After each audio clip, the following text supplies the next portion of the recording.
Yeah, my name's Ken Moore with Skybits.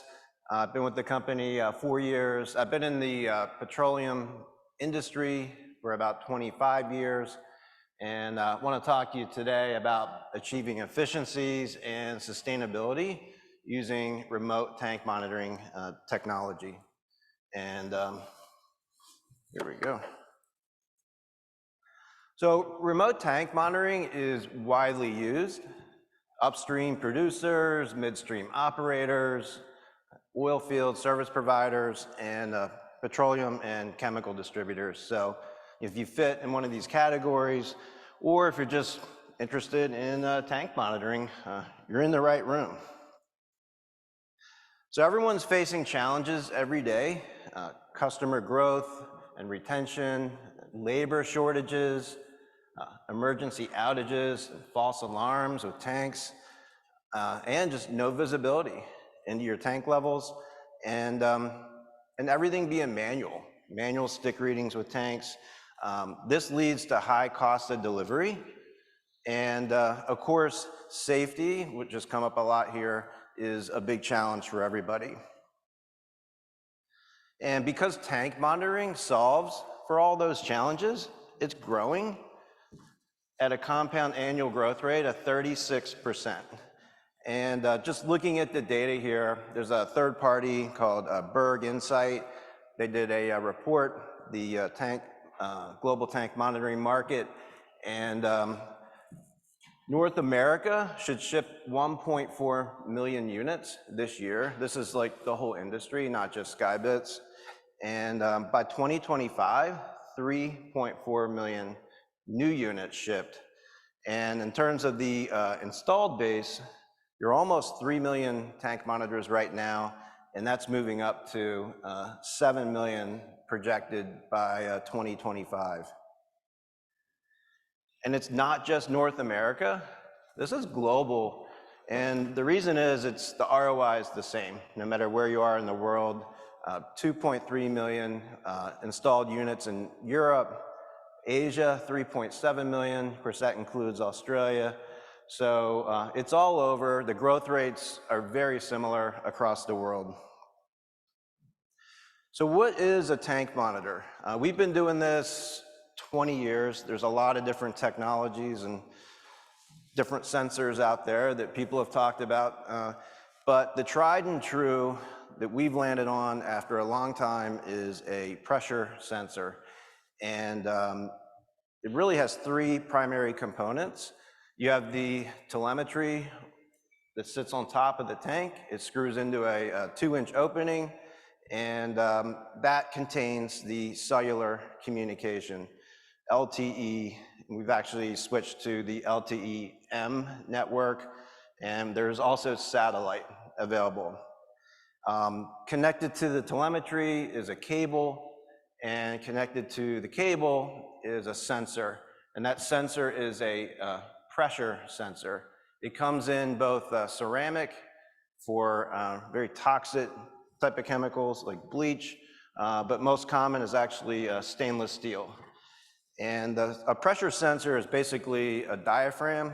It's sensing the weight of the product, and then based on the specific gravity of the product and the strapping chart of the tank, it's computing the actual gallons, and you get that in the portal. These monitors are very easy to install. Salespeople can do it, so you know it's easy. 15 minutes maybe. And they're battery operated, no wires, you just plop it in the tank. But very, very extreme weather resistant. So we have these things, in the coldest parts of North America, and they sit out there and they just constantly work, but also in the heat of the desert. So they're designed to be outside, they don't need to be covered, and they work on all size tanks, little tote tanks, tall vertical tanks, horizontal cylindrical tanks, and they actually work in all types of liquids. Of course, petroleum and gasoline and diesel, but just really, really toxic chemicals, including methanol is big for oil and gas, And they are Class 1 Div 1 certified. But what's really driving the adoption, and not just for Skybits, really I'd say for the whole industry, is the relative low cost of these types of monitors compared to a wired solution with your SCADA. So I just wanted to, a lot of people think about tanks, and you always think about like these really big, tall tanks, like the tank battery. But these types of monitors are primarily used on the small tanks. And it's typically like a horizontal cylindrical tank like you see here, or even a IBC tote tank, 250 gallons, 500 gallons. This cylindrical tank is probably a 1,000-gallon tank. The chemical tanks are typically poly, again, not large, 500 gallons, maybe 1,000 gallons. And in addition to that, the products are delivered by smaller trucks. These are LTL, which is less than truckload. A lot of you might be thinking about fuel getting delivered to a gas station and these big giant transport trucks. There is a little bit of that, but it's typically a tank wagon, a smaller truck. So just think small tanks, small trucks, but big data. So all that information goes to a platform and also an app. It's primarily a dispatcher tool. So just think of whoever needs to place the order to order the product for the tank is really interested in using the platform. So in petroleum, downstream distribution, there's a role called a dispatcher, and they live and breathe this platform all day long. But in the chemical business, it could be the account manager who's usually on site, but maybe they can't make it on site everywhere. So it's really used by those people because you get real-time accurate data, you get alerts, low-level alerts. One of the key things people use is days to empty. Not all tanks, the volume goes at the same rate. So it's really, you want to know how many days do I have left before this tank's going to run out of product. There's dashboards, reporting, GPS mapping. You can look at all your tanks on a map and see where they are. The green ones are good, the red ones are bad in terms of about to run out, and the yellow are sort of getting close. And there's a lot of data sharing, especially in midstream and upstream. You got chemical distributors and the producers and the operators and their lube distributors. More eyes on the data is good. It prevents runouts. So a lot of people are interested in using the portal, using the app. What I want to talk about today are 3 primary use cases. In upstream, it's production optimization, and it's the chemicals that are injected at the well site. So the monitors would go on those tanks. In midstream, it's gas compression. It's really big, and the lubricant tanks to keep the compressors going. And downstream, it's all about logistics, delivery efficiency for petroleum and chemical distributors. So what we're looking at here, upstream, you've got a graphic of a tank that's connected to an injector pump. And one of the use cases is indirectly sort of monitoring whether there's a problem with an injector pump by looking at the tank levels. So, if the tank level isn't changing at the rate the injector pump should, then there's a potential problem. So, this can really help you manage your treat rates and in-field deliveries and extend your equipment runtime and maximize production. There's a huge labor savings because the monitor is doing what a person would do. And there is an offshore application with satellite as well. This is a real-life application here. So this is our partners at Baker Hughes. getting ready to install a monitor on a methanol tank. So we're getting into methanol season here in Texas. So it's finally going to be cooling down soon. But methanol is used up north year round. So this is a big, big thing. Monitoring methanol prevents the paraffin from hardening and clogging pipes. So just to put some ROI behind this, on a typical injection pump, let's say as an example, this is methanol, and it's a 3 gallons a day is the target. The tank, and that would be the light blue. The dark blue would be what the tank monitor is showing. So in tank number 1, you're over-injecting 8 gallons a day on a target of 3, so you're overspending on chemicals. In tank number 2, you're under-injecting, and that means potential runouts or shutdowns or well damage potentially.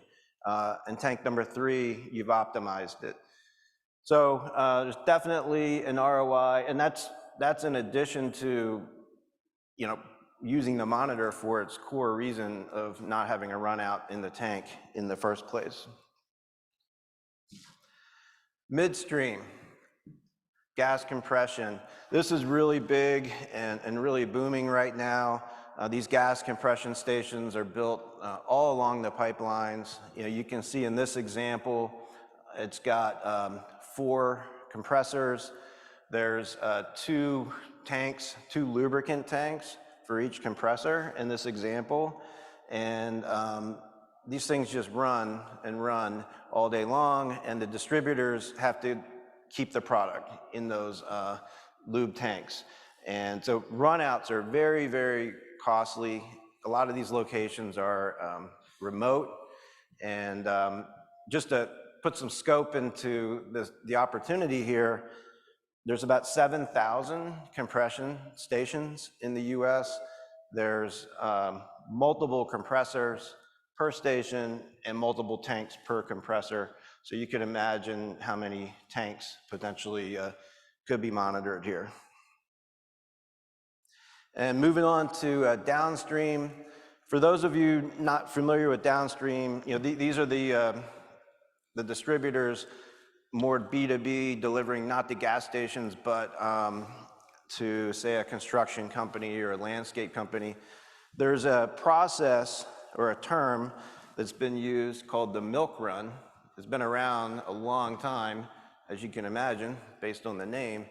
And what it really is since you don't know whether someone needs a product, just like the milkman didn't know, he would just come by and top you off, basically, and that's not really efficient. So imagine every Tuesday you send the trucks out and you're topping the tanks off. Typically, the tanks will be about 40% empty when topped off, so less than half full. And there's product left in the tank at the end of the day. So that's called a retain in that business. Much more optimized with tank monitors. Typically the tanks are 75% empty when delivered to, and you're really just reducing the number of deliveries made, which reduces your delivery cost. So, and no retains at the end of the day. So it's really a long road traveled with no visibility into tank levels. In this visual, you can see stop number 1 and stop number 4, the tanks were pretty full. The first one was 10%, the fourth one was 20% empty. It's not efficient, and then at the end of the day, the truck is returning with product. If using a tank monitor, you can expand your service area, deliver more gallons with fewer trucks. And you can see here on this visual, almost every tank is less than half full, and there's no product left in the tank at the end of the day. So you've got optimized routes, you're maximizing your driver productivity, you're maximizing your trucks. And to put some numbers behind it, a lot of you may not realize you have a fixed cost to deliver to make a delivery. And the average is about $75. It could be less, maybe 50 bucks, could be more, maybe 125. That's a pretty good number. It's really labor driven. You've got to send a truck out to make the delivery. So really what you want to do is deliver as many gallons as possible to have as low a freight rate as possible. So in this example, with the red, that's the milk run, a 40% empty tank, and you divide that into 100 gallons, that's all you can fit into that 250 gallon tank. Your freight rate's 75 cents a gallon to make that delivery. More optimized way with the tank 75% empty is you're almost delivering twice as many gallons. So the effective freight rate's 40 cents. So you're looking at 35 cents a gallon difference. And that's just one tank, one delivery. So imagine a whole, thousands of tanks that are delivered to by a distributor, and then all the deliveries made throughout the year. So these numbers really add up, which again is driving the adoption, not just in North America, but globally. And there's hidden costs of over-servicing, truck depreciation, wear and tear on your vehicles with maintenance. Of course, now a big one is fuel consumption. If your drivers are running inefficient routes, diesel is what, $5.50, $6 a gallon. Of course, if you're inefficient, you need more labor, you need more trucks, and then every delivery that's made creates an invoice, even if it's 25 gallons. Well, that means you've got to, as a distributor, you have to create the invoice, but then your customers actually have to pay the invoice, and that's not efficient to just have more invoices than you need.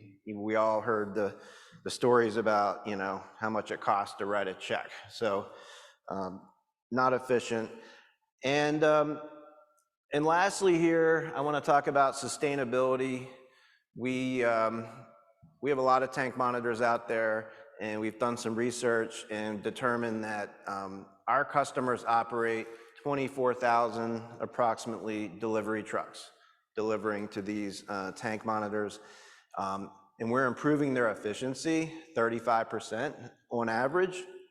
So we're reducing the miles driven by 56 million miles, which means you're going to buy less fuel, and 8.7 million gallons diesel less. So that all leads to 105,000 ton reduction in carbon emissions. So, a lot of people might not be thinking about the sustainability and the carbon impact of using IoT technology, but when you're dealing with efficiencies, it's real. A little bit about Skybits. We track and monitor 800,000 assets, and they fall in really three buckets: trailers, tanks, and trucks. So, we've been talking about tanks. We also have a trailer business that tracks the trailers on 18-wheelers. And these are all the big ones you see on highway. There's an asset utilization, ROI. And not only are these, in fact, most trailers have some type of tracker on them now. You just don't see them, when you're in your car next to them. And there's also cameras in different ways to know, did the trailer arrive and did they empty it? And can I go get it and use it somewhere else? So that's really the play with trailers. With trucks, it's that business is very closely correlated to the tank business. The data integrates, and it's really a back office logistics platform for all your orders and everything involved with your customer base, including your onboard equipment and everything. So a full-blown sort of dispatch and delivery package that integrates with the monitors. So if you'd like to learn more about any of the Skybits business units or more about tank monitoring, feel free to reach out to me. We have a booth in here. We actually have a monitor a real monitor that you can come check out if you want to see what it looks like. And do we have any questions?